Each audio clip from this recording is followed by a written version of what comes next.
Hello, my creative friend. I am thrilled to welcome you to this particular creative spark because today we begin reading from the works of one of my greatest writers of all time, and that is Edgar Allan Poe. And as we come to the end of Creative Spark series, I want you to start thinking, how can you use creative sparks in your life, in every single day of your life? Use this series to get inspired to create something magnificent for yourself, something that will nourish and feed your own soul and inspire others to join in. You will see the difference, I promise you. People closest to you will start noticing. You will feel it inside you. And then the ripple effect of that, what you can produce in the world, is just outstanding.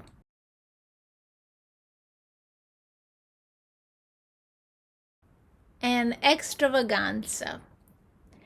It was a chilly November afternoon. I had just consummated an unusually hearty dinner, of which the dyspeptic truffle formed the least important item, and was sitting alone in the dining room with my feet upon the fender, and at my elbow a small table which I had rolled up to the fire, and upon which were some apologies for the dessert, with some miscellaneous bottles of wine, spirit, and liquor. In the morning, I had been reading Glover's Leonidas, Wilkie's Epigoniad, Lamartine's Pilgrimage, Barlow's Columbiad, Tuckerman's Sicily, and Griswold's Curiosities.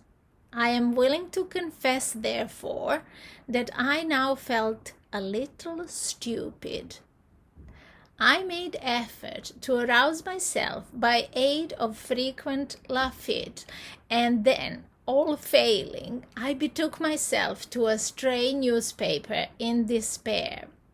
Having carefully perused the column of houses to let and the column of dogs lost, and then the two columns of wives and apprentices ran away, I attacked with great resolution the editorial matter, and reading it from beginning to end without understanding a syllable, conceived the possibility of its being Chinese, and so reread it from the end to the beginning, but with no more satisfactory result.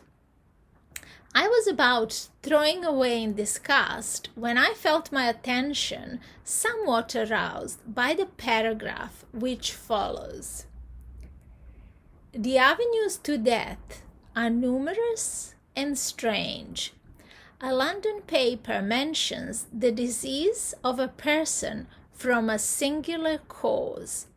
He was playing a puffed dart, which is played with a long needle inserted in some worsted and blown at a target through a thin tube. He placed the needle at the wrong end of the tube, and drawing his breath strongly to puff the dart forward with force, drew the needle into his throat.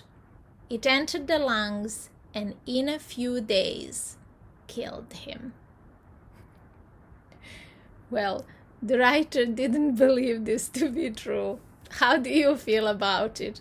And how does this style of writing appeal to you? What does it evoke? Do you look at things in your room differently? Normal things, ordinary things, books that you read, newspaper that is laying by your side, a magazine, or an article on the internet. Do look at it with a curious eye and let me know what have you created as a result of this reading. Have a wonderful day.